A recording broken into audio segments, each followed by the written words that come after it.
बंगाल में मची चीख पुकार, नहीं चाहिए निर्मम सरकार। यहां मुर्शिदाबाद में जो कुछ हुआ, मालदा में जो कुछ हुआ, वो यहां की सरकार की निर्ममता का उदाहरण है।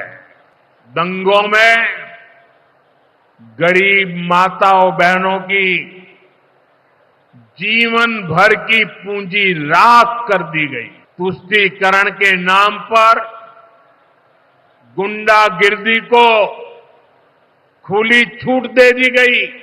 बंगाल की जनता पर हो रहे इन अत्याचारों से यहां की निर्मम सरकार को कोई फर्क नहीं पड़ता। साथियों, ये समय पश्चिम बंगाल के लिए बहुत अहम है। ऐसे में पश्चिम बंगाल के हर नौजवान पर, आप सब पर बहुत बड़ा दायित्व है। आप सबने मिलकर के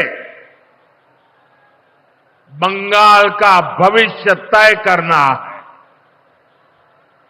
आज पश्चिम बंगाल एक साथ कई संकटों से घिरा हुआ है।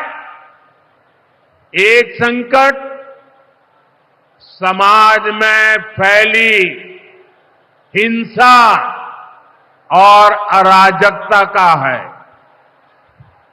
दूसरा संकट माताओं बहनों की असुरक्षा का है, उन पर हो रहे जघन्य अपराधों का है। तीसरा संकट नौजवानों में फैल रही घोर निराशा का है, बेतहाशा बेरोजगारी का है। चौथा संकट घनघोर करप्शन का है। यहां की सिस्टम पर लगातार कम होते जनविश्वास का है। और पांचवा संकट गरीबों का हक छीनने वाली सत्ताधारी पार्टी की स्वार्थी राजनीति का है। साथियों, यहां मुर्शिदाबाद में जो कुछ हुआ, मालदा में जो कुछ हुआ, वो यहां की सरकार की निर्ममता का उदाहरण है। दंगों में गरीब माताओं बहनों की जीवन भर की पूंजी राख कर दी गई। तुष्टीकरण के नाम पर गुंडागिर्दी को खुली छूट दे दी गई।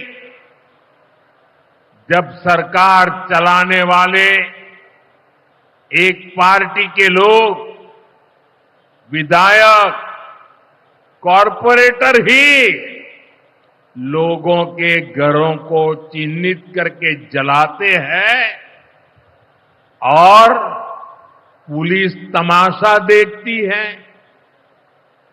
तो उस भयावह स्थिति की कल्पना की जा सकती है। मैं बंगाल की भद्र जनता से पूछता हूं, क्या सरकारें ऐसे चलती हैं? यही भावेश्वर कर चलेगी? साथियों, बंगाल की जनता पर हो रहे इन अत्याचारों से यहां की निर्मम सरकार को कोई फर्क नहीं पड़ता। यहां बात बात पर कोर्ट को दखल देना पड़ता है। बिना कोर्ट के बीच में आए कोई भी मामला सुलझता ही नहीं है। बंगाल की जनता को अब टीएमसी सरकार के सिस्टम पर भरोसा नहीं है।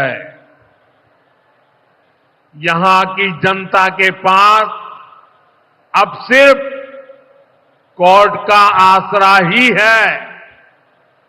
इसलिए पूरा बंगाल कह रहा है, बंगाल में मची चीख पुकार, नहीं चाहिए निर्मम सरकार। बांग्लार चित्कार लागबे ना निर्मम सरकार।